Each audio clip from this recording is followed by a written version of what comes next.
When I was growing up, I used to be a very sensitive child. My mom, she spoke to me, she said, you always get upset over things like this. But you getting upset or crying or not being able to go to sleep, none of these things actually help people who are going through a lot. Maybe you should think about what you can do in order to make a difference. I actually thought if you wanted to be in the helping field, the only thing you could do was social worker. So I did my reading on it, compared counselling and clinical psychology, and then what happens after that. When you get your master's in clinical psychology, everything that you learn is essentially just the foundation of what you should know throughout your career. I remember my lecturer saying during my first semester in clinical psych, she said that whenever you go into your first job, you should not be looking at pay. You should be looking at the amount of experience you can get from that job that will actually benefit your career. When we talk about university setting, it's really a wide range. However, I would say the most common cases that I have dealt with is anxiety and depression.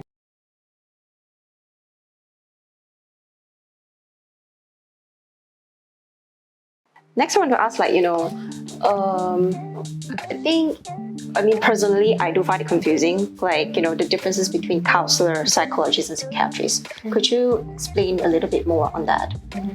So, this is just my definition, by the way, disclaimer. I like to look at it as a spectrum when I explain things, but I don't think it's linear. You can work in different ways. So, for example, let's say we put the counselor on the left-hand side and then the clinical psychologist in the middle and the psychiatrist on the right. So, let's say you have a daily functioning issue. You're not able to manage stress. You have relationship issues, and then you're not able to communicate well with people. You're not able to have boundaries with people or relationships in your life. Then I would say then, okay, maybe counseling or maybe even marriage counseling. So all of that will probably be more suited, not to say that the others can't do that, more suited for counseling. Then we go a little bit more to the right. Let's say you're having suicidal thoughts. You are not being able to function, not being able to get out of bed, struggling to get daily functioning done, then you'll go slightly to more related to a clinical psychiatrist job.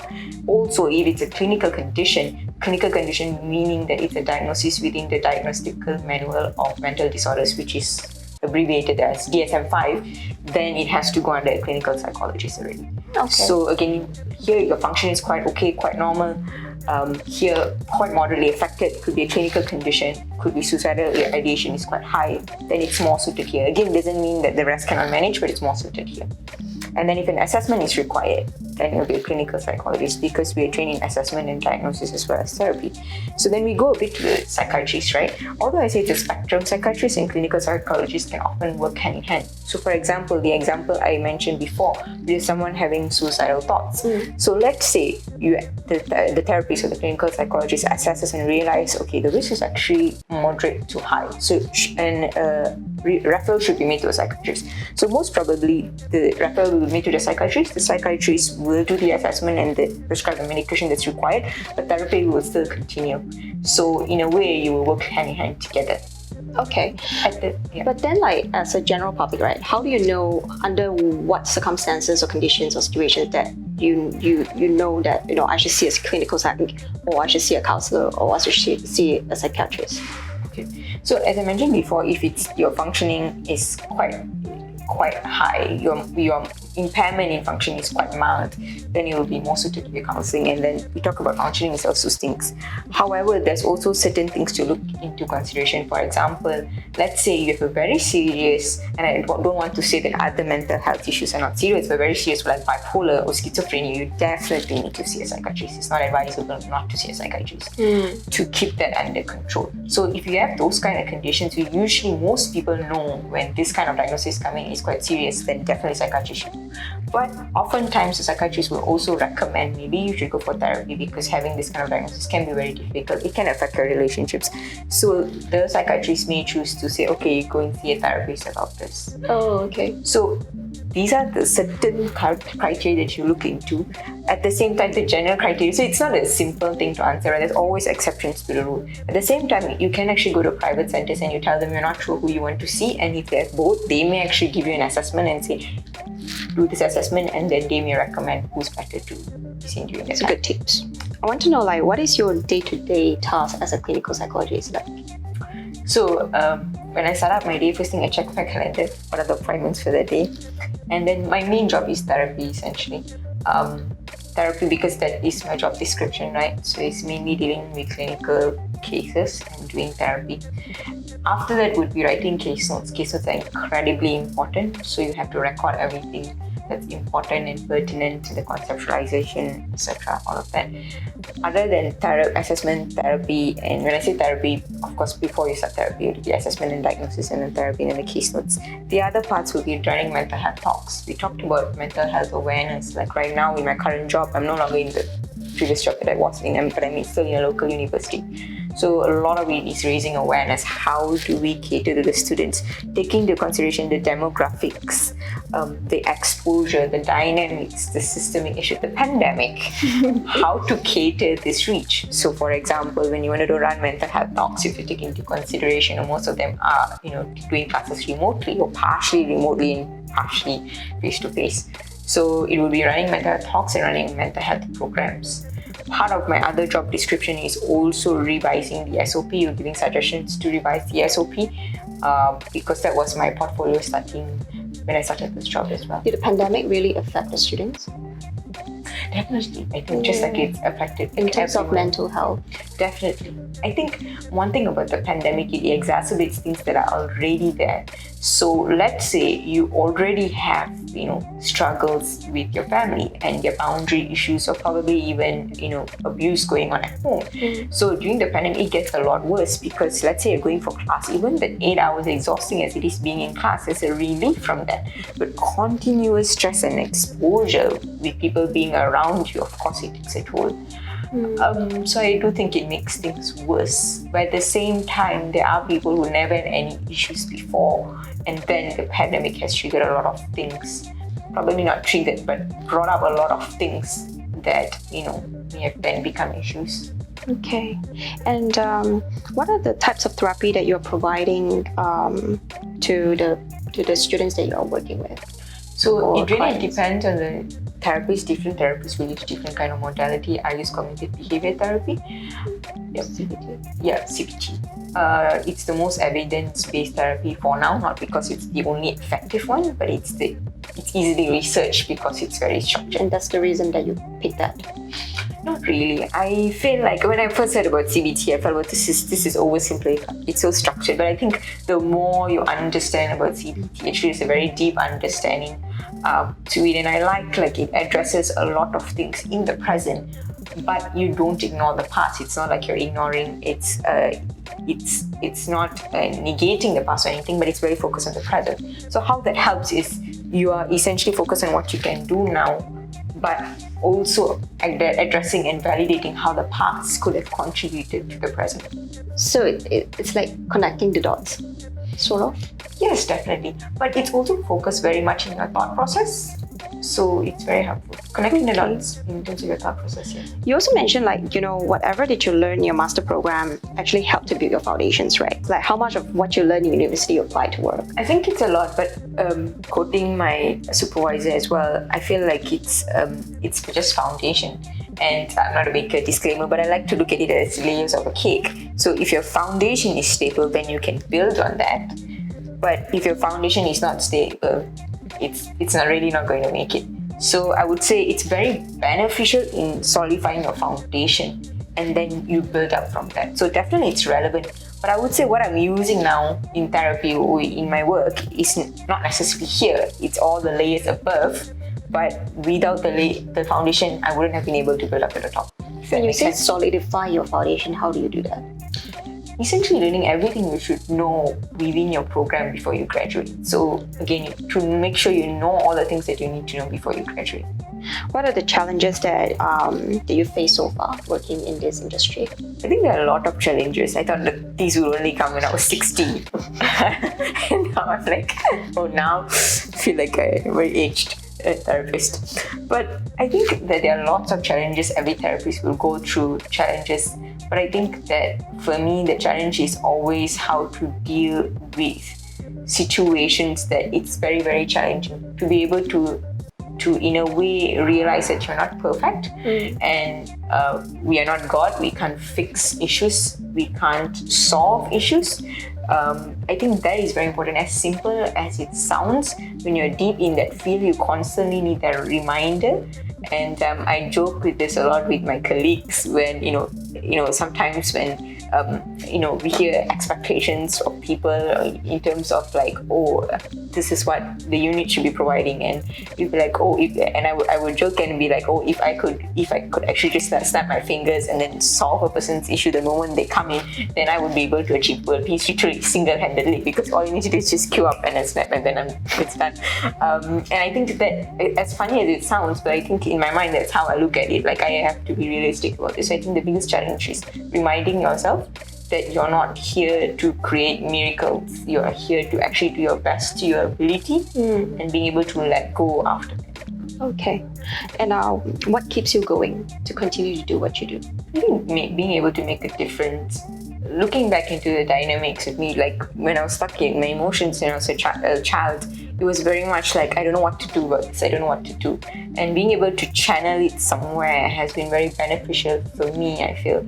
So when I channel it, I think the satisfaction that I feel is not, I'm not just dwelling in the struggles I have. When I see people in pain, I'm actually doing something about it. So when I see change in my client's life, that is the most beneficial thing for me.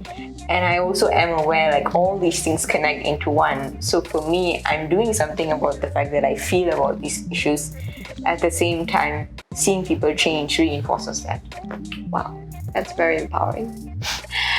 Do you have any tips and advice for students who are considering going into this field?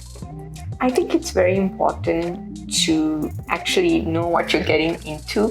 It sounds negative, but I don't really mean to say that. I think that a lot of people, and again, this is my opinion, I'm not saying that everyone does it. My perception of people who speak about the field or have recently entered, the program, have generally, it seemed to me that not much research had been done about it. So I think you really need to do, it's not just, like searching. So when I get the example of searching online, I actually couldn't find any clinical psychologist that I knew. So I knew I took that risk, and I was aware, I took a mental note of this, that I'm taking a risk because I don't know what the field is really about. The first clinical psychologist I met was during bachelor's, was one of my lecturers during that time. So I feel like right now, that's not the case anymore. You can meet many clinical psychologists, talk to them about the field, understand what actually goes on in the dynamics, the employment factors, what you can do after that. I think it's very important for students to take into consideration all these things, what actually happens after. And it's not just what happens after or the logistics behind it, but what you actually experience in the field. It's 2 years of high levels of stress, non-stop high levels of stress. So to prepare yourself into going into that situation, preempting yourself essentially, instead of, oh, I don't know what I'm supposed to do. It's supposed to be tough. It's supposed to be difficult. It's supposed to just challenge you, not just in a professional manner, but also in terms of your emotions and how you manage. One thing about the field that I noticed is it brought up a lot of stuff that I was not aware. You're learning all those things about mental health. You learn more and more about yourself. Wow. And so you can either choose to just separate that and look at it as, this is my issue, this is work, or you can choose to address them. But I think if you choose to address them, then you really grow as a person. If you choose to separate them, then it becomes a very difficult or not productive in a way, because every time you go out, you're going to have to split between yourself and reflecting on yourself, and not being able to see that, oh, these are all integrated in a way. So I think reflection is always very important. What kind of characteristic or personality the students should have if they are suitable to actually go into this industry? I think resilience is very important. Resilient, not having perfection. I think perfectionistic qualities is the worst thing you possibly can have to be a therapist. High achiever, when I say high achiever, is you work your very best, knowing you're not perfect, but doing your very best. So not perfectionistic person, but a high achiever, someone who really works very hard, doesn't give up. Resilient person, ever willing to learn, because like I said, you have to study for the rest of your life. You literally have to take several courses every year. Just some side information in most countries overseas. In order to renew your license here, you actually have to do a certain number of courses and gather that points. You also have to be under supervision. Again, in certain countries, in more developed countries, you need your supervision. You're just renewing your license. It says a lot. And you have to do that for as long as you practice, 30, 40 years. So even in, let's say you're in your 70s and practicing, you still need supervision. You still need to go for training. You know, like you mentioned that, you know, back in the time when you were doing research about the co-working program, there wasn't a lot of clinical psychologists that you can actually consult with, right? Yeah. So what is that one thing that you wish someone could told you before you step into it? Looking at it right now. Yeah. I try to take things as they come. So for me personally, I feel like there's nothing specifically that I wish that I knew. Because the example I gave you when I was in Form 6, right, I actually took into consideration I'm not medical in psych, and I'm choosing this path. So I made that calculated risk. I consciously told in my mind this could be a risk, but I'm okay with that. So in a way, I don't have that feeling like I wish someone told me this, because I take full accountability for my actions. I was raised that way, right? I'm given freedom of choice, but I'm reminded that every choice comes with responsibility. You have to be accountable for your decisions. So I think that mindset that I went in means that I don't really have that thing. I wish someone told me this. I wish it. It's more like things are the way they are. Let's just move on. And what do you think of the current mental health industry in Malaysia? I think it's growing tremendously, right? Especially during the pandemic. It's not that it wasn't growing pre-pandemic, but I think that during the pandemic, it's exponential growth. And I think that a lot of people have been reporting as well. It's not just news outlets, but also individually organizations. If you notice on LinkedIn, there are a lot of infographics about mental health. So I think awareness has increased, and so the industry is growing. So to put this in perspective, right? I remember when I first finished, whenever people would ask me, where did I go for therapy? Because I was in NGO that time, right? Like, how do I search? Like, I really have to crack my head to think like, where is a place I really know if they're good therapists? It's not that they're non-existent, but maybe a handful during that time. But then now, like, I don't know which to tell you because there's so many out there. So I think the growth, I would say, especially in the past 5 years, it's exponential. It's just so many centers out there. But I also think that centers doesn't equals to awareness necessarily growing at that same pace. So yes, awareness is growing, but I don't think that it's matching the number of businesses that have opened related to mental health, if that makes sense. So I think they're all growing in their different pace in terms of the industry. Centers are opening different their pace. Awareness is growing in its different pace. Organizations opening for employee assistance program. That means that a company can enlist a private center, and then you provide therapy for their employees, like it's in a contractual basis. So EAP is growing in their own pace. So every single thing has been growing. 5 years ago, if you told me there's something as EAP in Malaysia, you cover that when you're studying, but it's all overseas based. If 5 years ago told me, I'll be like, maybe there are 1 or 2 actually I have not heard of it. Or doesn't mean that I've not heard of it, it doesn't exist. But here you hear almost all mainstream, or I would say large companies have EAP programs now. Wow. So they're all growing, I think, in their own measure, in their own. So it's a lot of growth. Yeah, a lot of growth. It's just a different pace. Cool. Yeah. So I think what I want to ask you last is that what's next for you? What do you plan to do? It really depends. I think I'm a very impulsive person. That's why I counted that by thinking a lot and planning a lot. So I try to look at things as expansive rather than as restrictive. So I can do this, I can do that, I can do that, can. I'll leave it open and allow my thoughts to settle, allow myself to reflect. One day I will land on something, but right now it's just being as expansive as possible instead of telling myself this. I think it's quite strange because a lot of people say that after a certain amount of years in the field, people start looking to climb the ladder of major position. But for me, that's my worst nightmare.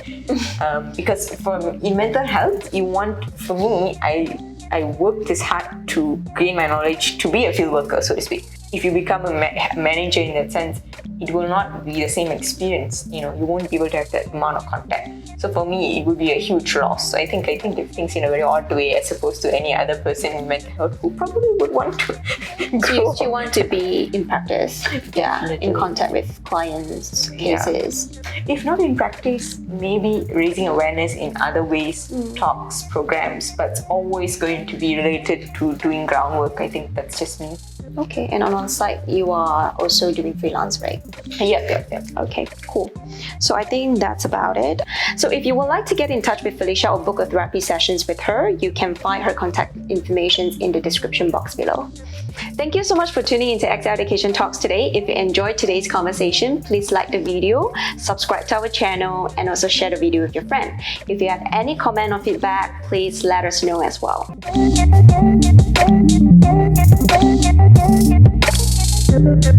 Drop us a message if you would like us to guide you in applying a psychology program, or check out the entry requirement, or to find out what are the scholarship schemes. Our educational consultants are more than happy to help you with your inquiry. Stay tuned for more episodes of 𝐿𝐸 Education Talks. See you in the next episode. Bye! What are the 5 things that you have to bring to work? So I need my laptop to do my sessions. I need my notebook to write notes. I need my calendar to know what's going on that day. I need my teacup to keep me alive the whole day, and I need my water bottle to hydrate. And what is the first thing that you do, that you normally do when you wake up? Drink water. Try to be healthy. Just trying to be healthy.